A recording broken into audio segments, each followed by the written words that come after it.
Welcome to your introduction to 3rd grade Unit 2, Animal Classification in CKLA. We know that this is likely your first time teaching this unit, so this learning module is designed to help you become more familiar with key content in the unit. Our goal is to ensure that you are well prepared to plan and ultimately teach your students. By the end of this module, you will be able to describe why the unit is important and how it connects to diversity, equity, and inclusion. Recognize how the unit fits into the overall sequence of learning for students. And determine what students will need to know and be able to do by the end of the unit. At the conclusion of this learning module, we will also give you a chance to reflect on how what you have learned about this unit will influence your planning moving forward. During this module, you will want to have the participant notebook available so that you can record your thoughts and responses. You can find your participant notebook in the same place you access this recording, via Schoology.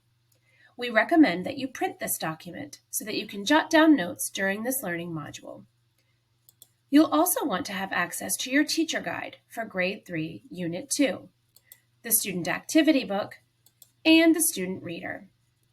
Please know that the images in this recording are meant to be supportive of your experience, but you can always reference your print materials if that's easier or more helpful for you. To that end, we'll call out specific page numbers throughout this module. Feel free to pause the module now to make sure you have your materials. Let's begin by grounding ourselves in the importance of what students will learn in this unit. This unit introduces students to the science of classification. Students will increase vocabulary and build their comprehension skills as they learn about 5 groups of vertebrates, why students classify animals into groups, and the characteristics by which they make these determinations.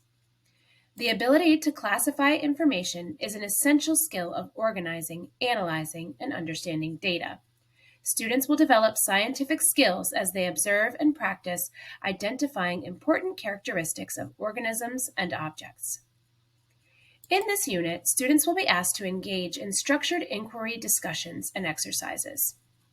During these activities, students will be asked to respond based on their observations and thinking by asking questions such as, "How do you know?" and "Why do you think so?"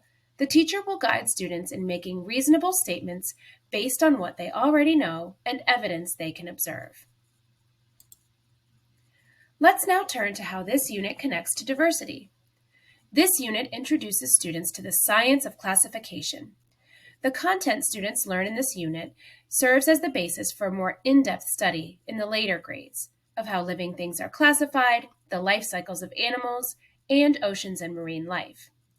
They also learn about important figures like Carl Linnaeus, who changed the way the world classifies animals, and Jane Goodall, who teaches the world about chimpanzees while working as an activist and philanthropist.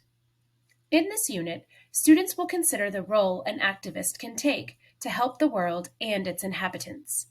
They will review types of animals and how they've interacted with those animals in their own lives, and study Jane Goodall and the activist work she pursues. To explore more about how the Animal Classification Unit brings diversity, equity, and inclusion to life for students, check out our DEI and social justice guides. These can be found on the Daily Instruction page under Planning Documents. Directions for accessing these guides can also be found in your participant notebook. Now it's your turn. In your own words, describe why this unit is important and how it connects to diversity. Feel free to record your thoughts in your participant notebook or discuss with your colleagues if you are with others. Pause this recording now to do so. Now let's orient ourselves to some specifics within this unit. Let's begin by understanding the structure of the unit overall. This unit contains 15 lessons, and each lesson will require a total of 120 minutes. Lesson 15 contains the unit assessment. 2 days are intended to be used as pausing point days. These pausing points are embedded into the instruction at appropriate points, with the first one after Lesson 7 and the second after Lesson 14. You may choose to continue to the next lesson and schedule the first pausing point for another day in the unit sequence. Pausing points can be used to focus on content understanding, writing, spelling, grammar, morphology skills, or fluency. You will have a total of 17 days to complete Unit 2. Along with the teacher guide, student activity book, and the reader already mentioned, you will need a few additional materials for this unit. We will highlight these here. As a reminder, the Lesson at a Glance table is found at the beginning of each lesson. This is an example from Lesson 1, and you can see the various materials needed for that day listed in the right-hand column. Right after the Lesson at a Glance for each lesson, you will find the Advanced Preparation section. This section will further clarify which materials you will need and how to prepare them. Throughout this unit and others, whenever the lesson suggests you model the completion of an activity page or prepare a chart to display, you may use the digital version provided in the digital components found on the online teacher resource site. Here is an example of the digital component for Lesson 1. You may use this or create a chart of your own. Additionally, in the Advanced Preparation section, you will find the Universal Access section. Let's take a closer look. The Universal Access section will suggest additional optional materials or instructional suggestions that will be useful to support student understanding. The reader for Unit 2 is entitled Rattenborough's Guide to Animals. Although it is a nonfiction reader, Rattenborough, a fictional character, is the narrator that guides students through the factual information to make the text more accessible to students. Students who received CKLA instruction in Grade 1 will likely remember Rattenborough as the narrator for the Animals and Habitats unit. This reader consists of selections that explain how scientists classify animals. Students will learn about the characteristics of living things and how scientists classify living things using these characteristics. Students will take home text copies of the chapters in the reader throughout the unit. Here you can see an example of the take-home text from Lesson 4. Encouraging students to read a text directly related to this domain-based unit will provide content and vocabulary reinforcement, along with fluency practice. During the spelling portion of the lessons, students will review adding suffixes such as ed, ing, and es, as well as whether to double the final consonant when adding the suffixes. Challenge words will be added to each spelling list. Students will review alphabetizing to the second and third letter in preparation for learning dictionary skills. In grammar, students will review nouns, verbs, adjectives, subjects, predicates, fragments, and run-on sentences. Students will also be introduced to abstract nouns and discover the difference between concrete and abstract nouns in sentences. Students will identify and write compound sentences by adding subjects and predicates to simple sentences. During the morphology portion of lessons, students will learn the prefixes un, non, re, and pre. Students will discuss how adding prefixes changes the meaning of root words and how the parts of speech of words may change.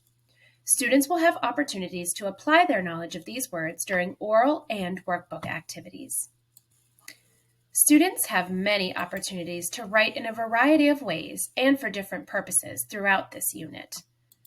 The formal writing piece for the Animal Classification unit is a short, informational writing piece that focuses on organizing and communicating characteristics and classification of one specific vertebrate. Students learn to introduce a topic, group related information together, and provide supporting ideas, facts, and details. The project can be done with or without the use of technology, but having students use computers to research, write, and publish their project is highly recommended. Now it's your turn. Name 2 to 3 key takeaways you want your students to have by the end of this unit. Pause this recording now to jot down your thoughts or discuss with your colleagues. Content within CKLA is ordered so that new units build upon the content and vocabulary in previous units, both within and across grade levels. The result is that students develop vast background knowledge of literature, science, social studies, and the arts. Let's take a look at how the Animal Classification Unit connects to other CKLA units. Students who have received CKLA instruction in grades K to 2 will already have pertinent background knowledge for this unit. For students who have not received prior CKLA instruction, introductory knowledge is addressed at the beginning of each unit.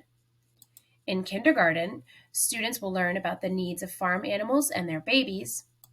In first grade, children classify animals and their habitats, which prepares them for the cycles in nature and insects units in second grade.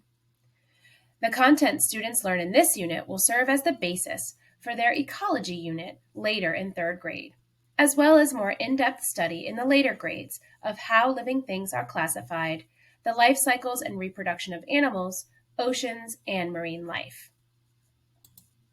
Now it's your turn. Name one connection between the knowledge and vocabulary in this unit and future learning your students will engage in. Pause this recording now to jot down your thoughts or discuss with your colleagues. Now, let's make some connections to the unit assessment. You can track student understanding throughout the unit through formative assessments. Let's take a look at Lesson 1 as an example. Here, you can see the primary focus objectives listed along with the correlating standard or standards.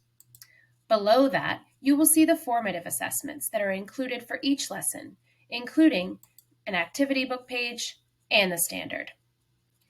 As you can see in this example, you will be teaching students to define and identify text features, and activity page 1.4 will help assess student understanding as they identify the text features in the student reader. Check for understandings are found throughout the lessons and are also aligned to the primary focus objectives. In addition, exit slips provide an additional opportunity to assess student understanding and provide additional support as needed. Now let's turn to the unit assessment. In Lesson 15, you will be prompted to administer a multi-part end-of-unit assessment, which will assess adding the ES suffix to root words, reading comprehension, and accuracy and fluency. This assessment is a one-day assessment to be given on day 15 of Unit 2, which can be found on pages 306 to 316 in your teacher guide. Take a moment to turn there now. As you can see here, the assessment tasks are briefly described as the primary focus objectives. We will look at each a bit more carefully in a moment. On the Lesson at a Glance chart, each part of the assessment is listed with the grouping arrangement, time allotted, and the materials needed, including the student activity pages. As a note, some teachers prefer to pull these assessment pages out of the student activity book for safekeeping before beginning this unit. Now let's take a closer look at each of these assessments. The spelling assessment will be administered whole group and will take approximately 25 minutes to complete and correct. Students will write both the root word, such as puppy, and then rewrite it using the inflectional ending ES, as in puppies. The reading comprehension assessment will be completed independently and will take approximately 50 minutes to complete. During this assessment, students will also be asked to independently read two selections, one about beavers and the other about hummingbirds. Following each selection, students will be asked a number of short response comprehension questions. This portion of the unit assessment will also include some multiple choice and fill-in-the-blank questions to assess student understanding of the key concepts from grammar and morphology. Finally, the fluency assessment will take place one-on-one and will take approximately 25 minutes to complete. As a reminder, the pages you will use to capture student fluency data are marked 15.3 in the student activity book. Let's take a look at these pages now. During this assessment, you will work individually with each student and take a running record of the student's oral reading of the story. This is an opportunity to look for specific problems any students are having. In addition, you will take a simple, easily calculated measure of the student's fluency by seeing how long it takes students to read the story. Additional guidance for calculating words correct per minute can be found on page 312 in your teacher guide. Now it's your turn. Describe how students will demonstrate what they know and consider how you will determine which students will need extra support. Pause this recording now to jot down your thoughts or discuss with your colleagues. We hope that this learning module was useful for you as you prepare to teach Unit 2, Animal Classification. Of course, this is only the beginning. We strongly recommend that you closely read the texts within your unit as a key part of your intellectual preparation. If you would like more guidance on getting to know texts deeply before you teach them, check out the Text Talk protocol in your participant notebook appendix. And if you would like access to our planning templates for unit or lesson level planning, these are also found as links in the appendix of your participant notebook. Now it's your turn. What will you prioritize as you continue to plan for this upcoming unit of instruction? For the last time, pause this recording now to jot down your thoughts or discuss with your colleagues. Thanks for engaging in this module today. We hope you are able to accomplish these objectives during our time together. We wish you well in your upcoming instruction with students.